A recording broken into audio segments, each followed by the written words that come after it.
Success isn't just about money. It's about winning in every area of life. Welcome to the Larry Hulsey podcast, where we dive into leadership, business, personal growth, investing, and family so you can prosper the way God intended. I'm Larry Hulsey, and each episode will bring you the wisdom, strategies, and motivation to help you level up in every part of your life. So if you're ready to grow, lead, and succeed, let's get started. All right. Hey, how's it going? Good to see you guys.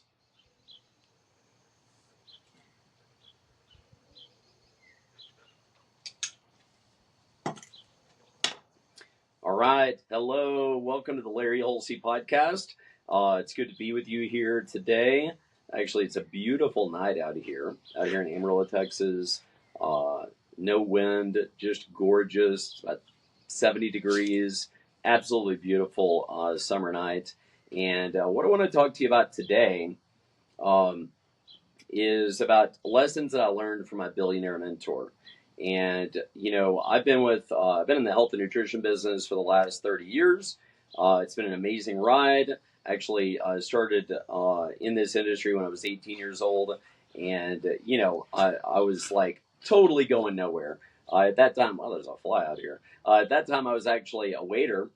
I had failed out of college. For those of you guys who don't know, I failed 3 classes my first semester in school. And I was like, oh my goodness, what am I going to do?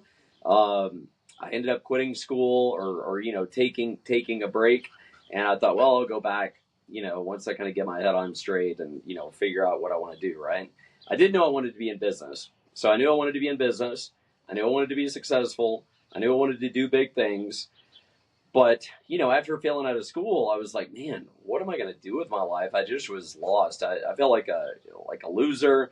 I had wrecked my car. I'd wrecked my dad's car. Oh my gosh, it was terrible. I was so broke. I was literally riding my bicycle to and from work and just didn't have any direction. And so thankfully, I was introduced to this opportunity and it completely changed my life. It completely took me in a new direction. And I'm so glad, actually my mom is the one that told me about it. I'm so glad that she was insistent on me taking a look at what was going on here in health and wellness. And it's been a great ride. So I wanted to share with you some of the lessons that I learned from the founder of the company that we work with, Herbalife. His name is Mark Hughes, and he was an amazing, incredible person. And for those of you guys that haven't heard the Mark Hughes story, it's pretty awesome. I mean, he was raised on the wrong side of the tracks in Beverly Hills. So there is a bad part of Beverly Hills. It's probably like just a little sliver. And that's where he lived. And his mom wanted to be an actress. She was, really wanted to stay beautiful and young and all that good stuff. So she ended up getting hooked on diet pills at a young age. He was at a young age. So she was in her 30s, I guess. But she got hooked on diet pills. And she ended up getting sleeping pills as well. And this was back in the late 70s when, diet pills were pretty much just meth, methamphetamines. And she ended up, she was taking, the diet pills to stay skinny and have energy. And then she was taking the sleeping pills at night to go to sleep and to relax. And it just became this, terrible downward spiral. She was actually seeing 8 and 9 different doctors. There weren't all the technologies in place to track, where you could see all these different doctors go to different prescription, different pharmacies and all that. So anyway, when he was 18 years old, he found his mom dead at home. She had overdosed on those diet pills, and he lost his mom. So he was introduced to a company that was offering like health and wellness products, nutrition products, and he was like, man, it just really resonated with him and made him want to, he like jumped right in, and he became the number 1 person in that company. He did great. The company ended up going out of business for several reasons. He got another company, ended up being the number 1 person in that company, and ultimately that company went out of business too. And so he decided that he was going to start his own nutrition company, using what he'd learned in those other companies, and he started Herbalife at the age of 22. So he built what's now the number 1 nutrition company in the world. Okay, it's the second largest network marketing or direct sales company in the world, and it was just an amazing story. In fact, by the time he was 39, he was a billionaire. So what's really interesting about that is he only had a ninth grade education. So he dropped out in the ninth grade to take care of his mom and work and bring money in, and because she was having the drug issues and all of that. And man, he was just one of the most unique, incredible people that I've ever met. And so I just jotted down a few lessons that I learned from him. I couldn't, there's not enough room in this book for me to write all the things that I learned from him about how to be, about business, about how to interact with people, about how to build an incredible team. And it was just an amazing experience. I got to work with him 5 years before he passed. And, from the time I was 18 until the time I was 23. And so I just wanted to share some of those lessons, and I thought, you might find value in it. So here we go. So the first lesson that I wrote down, and that he was so great at, was literally thinking big. Okay, so just write down if you're taking notes. Number one, think big, and he taught me to think so big that it just would, that you have such a big vision that it would draw people into it with you. Okay, so when he started this company, he literally started it out of the trunk of his car. He started the company, selling the shakes and the stuff out of the trunk of his car, and from there built the largest nutrition company in the world. And his vision was that from the very first day was that we're going to change the nutritional habits of the world. Okay, that was his vision. We're going to change the nutritional habits of the world. So think about that. You're like brand new. At the beginning, the product wasn't even in a package yet. It was like, in this little ratty office and on Robertson Boulevard in Beverly Hills. And he literally started the company with the vision that we're going to change the nutritional habits of the world. Now, it's been 45 years that the company's been in business, and we've changed millions and millions of lives all around the world. The company is in 95 countries now. It's a huge, massive success. But you just think about that, like he had such a big vision, and even after he passed 20 plus years ago, the company's continued to grow and evolve and do just amazing, amazing things. So that was number one. Think big is one of the biggest things that I learned from him. Not only think big, but cast that vision. So cast that vision and let people know what you're thinking about. So I don't know what you're doing in your life, but I mean, a lot of us just think too small. And because we think small, we get small results. But if you think big, that's the first thing, is just think big, because it doesn't cost anything to think big thoughts, to think big things, versus, thinking small thoughts and small things. It takes the same amount of energy, it's the same amount of thought. And I would just, say, just think bigger than you've ever thought. Like, think the biggest you've ever thought and 10x it, and just think even bigger. All right, so the second thing that I learned from him was that massive action equals massive results. And this one is so important, because you can think big, but if you don't take action, then you're not going to get results, right? You've got to take massive action towards your goal, towards your vision, towards what you're thinking about. Then the action has to hit that. And here's the deal. It doesn't matter if you take the wrong actions. You're going to have to take all kinds of actions. You're going to make all kinds of mistakes. You're going to have all kinds of quote unquote failures along the way. But if you just keep taking massive action and keep adjusting your the actions that you take, keep adjusting your approach, keep adjusting the way that you do things, you're going to figure things out, and you're going to make things happen on a big scale. Okay, so massive action equals massive results, and massive action is what it takes to do anything big. And when you fail, because you'll have failures along the way. It doesn't mean you're a failure. It means that failure is a part of success. So succeeding can't happen without failure. It's like you fail, then you win. And then you fail, and then you win.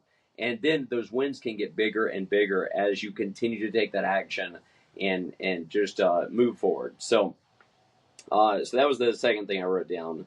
The third thing is to get 1% better every day. Okay, just every day, just focus on getting just a teeny bit better.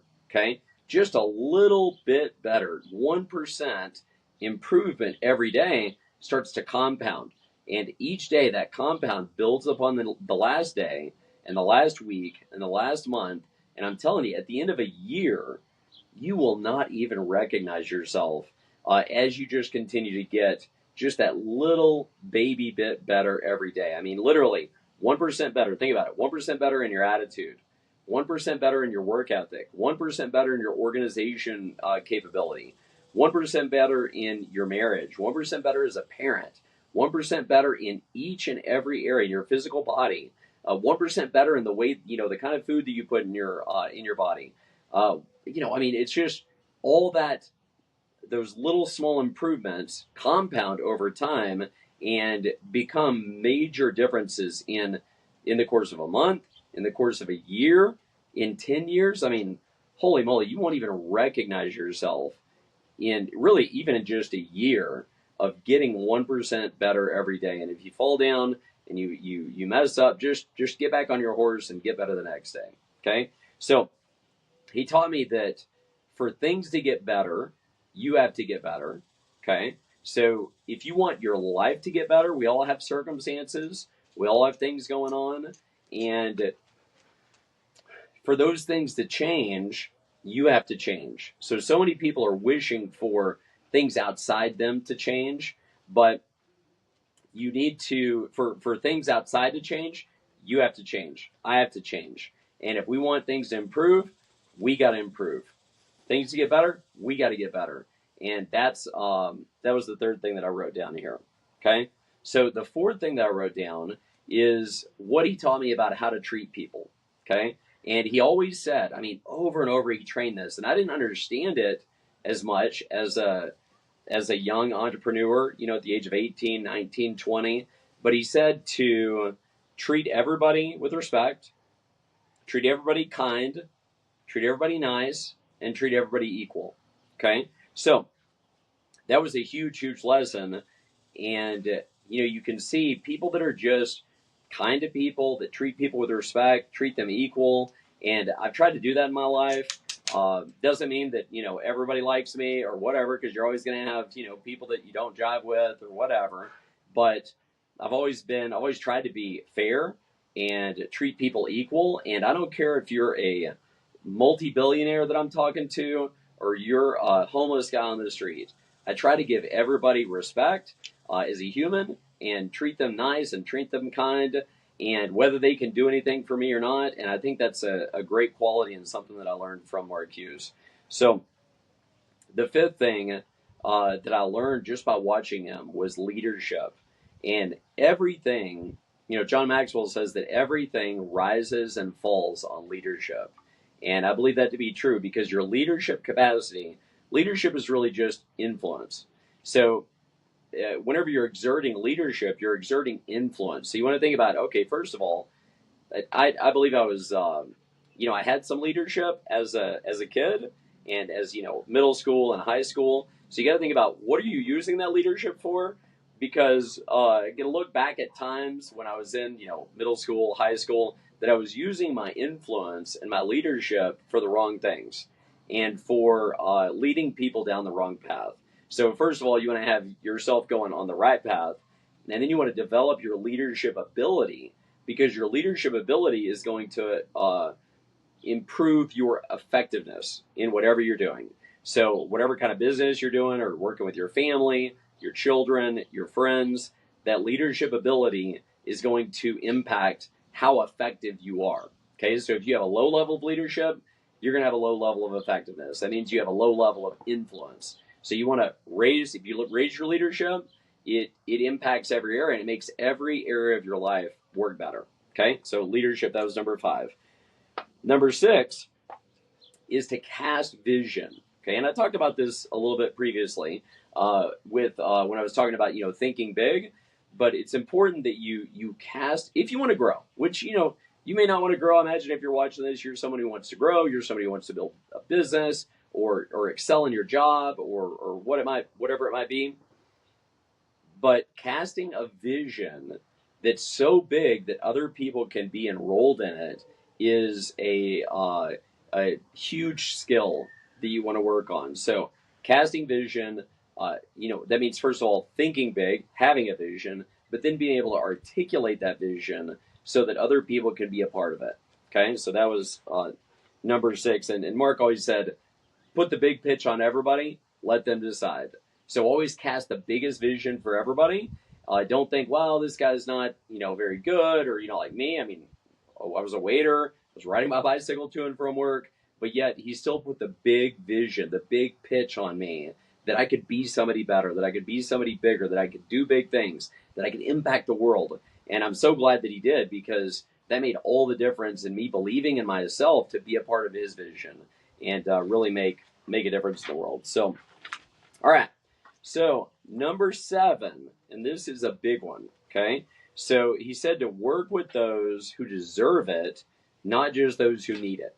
Okay. So if you look at, as you're building a team, which if you want to do anything big, you got to have a team. There's nobody that's done anything amazing on their own. Okay. So you got to have a team of people around you, whether it's at your job or in your business or whatever. So, but you need to work with those who deserve it, not just those who need it, because really everybody needs our help, okay? Because just about everybody wants to make more money, everybody wants to be more healthy, and they want to do, they want their life to be good, right? They want to win. But not everybody's willing to do the things to win. And so what we want to do is we want to make sure we spend our energy and our time. We want to treat everybody kind and treat everybody with respect, but we want to invest our valuable, limited time in the people that deserve it, that deserve our time, not just the ones that want our time or need our time.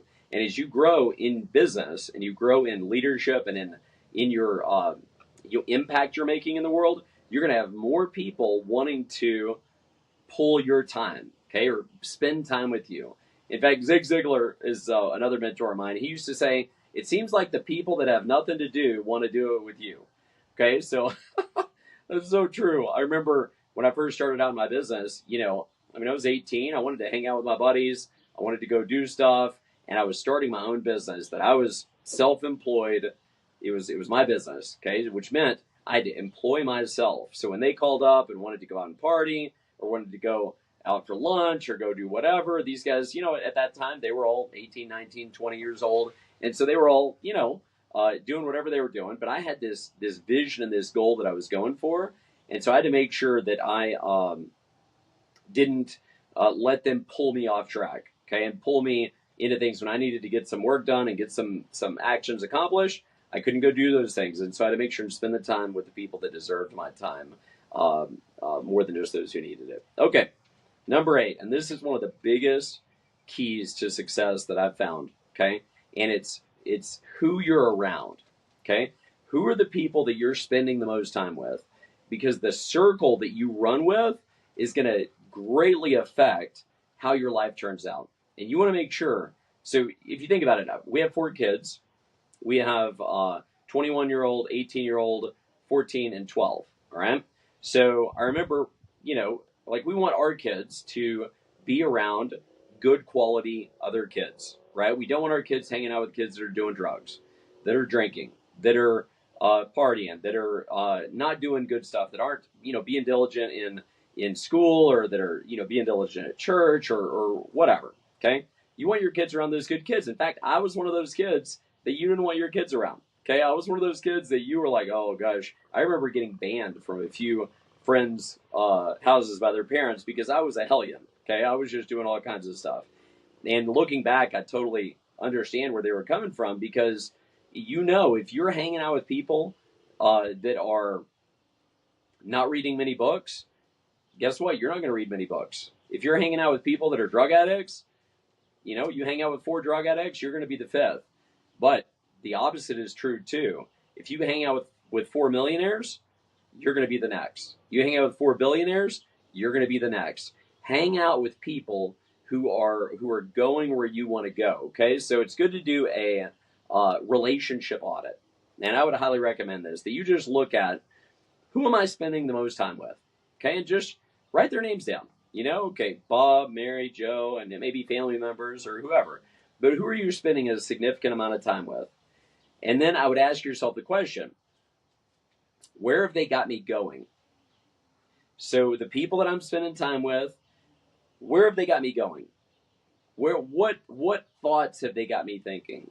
What words have they got me saying? What books do they have me reading or not reading? What movies do they have me watching? And think about, okay, just analyze it. And then ask yourself the question, is that okay? Does that align with where I want to go in my life? Does that align with who I want to be? And if it doesn't, then here's what you need to do. You need to change it, okay? You need to make the decision. You need to be intentional about the relationships that you have, because those relationships are going to take you somewhere. And you want to decide, is that okay? Do those people that I'm hanging out with, are they going to deliver the results in their life that I want to have in my life? Or are they going to take me off track, away from the things I truly want, and cause me to be off track, okay? So if they're going to take you off track, then there's a couple of options, okay? One is to eliminate the association, okay? So let's say there are people that are doing drugs, or that are, alcoholics, or like, just wrecking their life. I mean, those are relationships you can just eliminate, okay? Even if they're your boy from high school, even if they're your family or whatever, okay? You can choose to eliminate those relationships, and that doesn't mean you can't still love them. That means you love them from afar, because you can't let them wreck your life because of their bad habits or their bad choices, okay? So the second thing you can do with those relationships is that you can limit the association. So maybe there's some people that you can have in small increments, but you can't be around them a lot, okay? It's like, whenever you go back to, your class reunion, or you see some of your old boys from high school, it's very easy to fall back into those old ways of thinking, those old behaviors, those old things. You kind of tend to, sometimes you get with your boys from high school and you act like you're in high school again. And so you can have limited association, but you can't be around some of those people a lot, okay? And then the next piece would be to have expanded association, okay? And that means getting some new people in your circle that you can be around, that are winners, that are doing big things, that are doing the things that you want to do. They have great marriages, they have great kids, and get around those people. And you got to be intentional about that, because people that are winning at a high level, again, they are typically more busy, okay? And you have to find ways, how can I serve them? How can I bring value to them? And get around more successful people. Now, one way you can do that is by reading books, by listening to podcasts. You can be around some very successful people that have a lot of things going on, that have written books. You can read their books, and you can be exposed to their ideas and their ways of thinking. You can listen to podcasts. It's like, we have more access to more positive information than at any time in world history, okay? So you can be exposed to those through people you don't even know. But then I would also recommend that you be intentional about getting in the right rooms with the right kind of people that are winning at a high level. And one of my mentors, Eric Worre, he says to be in the rooms that piss you off, okay? And that means being in the rooms that make you a little uncomfortable, that make you feel a little bit like, man, do I really belong in this room? Get in those rooms, because it'll stretch you. You'll start to hear a different way of thinking, a different way of talking. You'll be exposed to different things that may make you a little uncomfortable, but getting out of your comfort zone is good for you, okay? It's really, really good for you, because comfort is the enemy of growth. And if you want to grow, you're going to have to be uncomfortable. It's just a part of the deal, okay? So who are you around? That was number 8. Number 9 is with your big vision, with your massive action, with casting your vision. He always said to put sweat on your forehead, okay? And what he meant by that was to pursue your dream and your goals with massive action and work so hard that you have sweat on your forehead, okay? Go after it with everything you got. Just don't half-ass it. Just give it, just go for it with everything. Don't hedge. Don't think, well, I'm going to give it a little bit of action and see what happens. No, just go for it with everything you got. Put sweat on your forehead and work like crazy. Work like a dog to make your dreams come true. Provide for your family and do big things. Okay, so that was number 9. Number 10 is to build a team. Okay, build a team of people and serve those people by helping them get what they want. And this was probably the biggest lesson and something I had to learn. Not just building a team to get what I want, because, we all look at, what's in it for us, right? But build that team and put your focus on, how can I help these guys win? And if I can help these guys win, I'm going to win. In fact, Zig Ziglar, he said, if you help enough other people get what they want, you can have everything you want. And that is so true. So that's what I recommend, is build a team of people around you, but really focus your energy on helping them get their goals. And when you do that, everything's going to come back to you, tenfold in a major way. So that's what I wanted to share with you today. I hope you find value in that. Definitely, subscribe, share this podcast with anybody that you think might find it valuable. I appreciate you watching and being a part. Thank you so much. And we'll see you next time.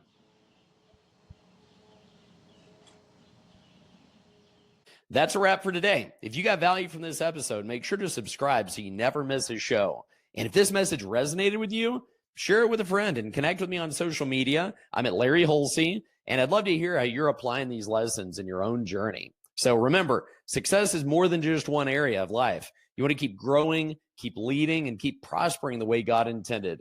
We'll see you next time.